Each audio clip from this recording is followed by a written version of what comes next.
All right, guys, today we are going to do a graphing activity that is going to look at a real life example of where we would see the benefit of graphing linear equations. So you're going to walk through several different situations, all pretending like you are at a carnival. So the first one is a pizza parlor, and it says Felicia works as a pizza vendor at Fun City Amusement Park. Her pizza booth is located next to the Tilt-A-Whirl. She sells cheese, pepperoni, and veggie pizza, as well as soda and breadsticks. And then down below you see all of her prices, which is what you're going to use throughout this activity. So the first question says to write an equation, and our equations, just so you know, throughout this whole activity will be in slope-intercept form, which means they will all be in the form y equals something times x, the slope, m, plus b. So we want to write an equation to represent a person buying X slices of cheese pizza plus a soda. So we have y equals, well, one slice of cheese pizza is $2. So if they bought 2 slices, that would be 4, 3 slices, that would be 6. So this I could represent as 2 times x, since x is representing the number of slices and they're each $2. Plus a soda, and the soda is our constant. It's not changing. They just buy 1 soda. So now I'm going to graph this, and I need to make sure I label what I'm counting by. On this one, it would be easiest just to count by ones, but I will tell you there will be some problems in the future where it might be easier to count by 2s to get it to fit better. And again, you just need to show enough to show what you're counting by. You could even skip every other line. All right, so my y-intercept is 1.5, so it's going to go halfway between 1 and 2 on the y-axis, and then my slope is 2, so I go up 2 over 1, up 2 over 1, until I get enough points to draw my line.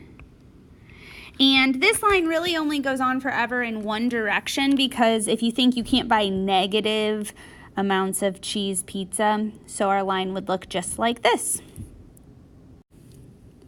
All right, now questions B, C, and D all refer back to the graph and the equation that you just did.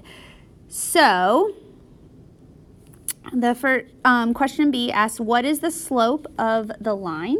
So in that equation, the slope was 2, or 2 over 1. Then it says, explain what the slope means in relation to the problem. So what does the number 2 represent in this problem? It is the cost of each piece of cheese pizza. Okay, then what is the y-intercept? Well, in this one, the y-intercept was 0, 1.5. And explain what the y-intercept means in relation to the problem. This represents the cost of 1 soda. Okay, that's what the y-intercept is representing, because if you buy 0 pieces of pizza, then you're just paying for the 1 soda. Okay, then D says, if Bob came to Felicia's pizza stand and bought 3 slices of cheese pizza and a soda, how much would he spend? Well, if our equation is y equals 2x plus 1.5, and he bought 3 slices, that would be 2 times 3 plus 1.5. Well, 2 times 3 is 6, plus 1.5 means that he spent $7.50 at her pizza stand. Make sure you show your work. And now, if you look at number 2, you're going to be writing a new equation. This time you're writing an equation to represent a person buying X slices of pepperoni pizza and an order of breadsticks. So you will need to refer back to the table that was on the first page to complete this. And you'll be sort of following this pattern for most of the problems, where you'll be writing an equation and graphing it, and then using that graph to help you draw conclusions.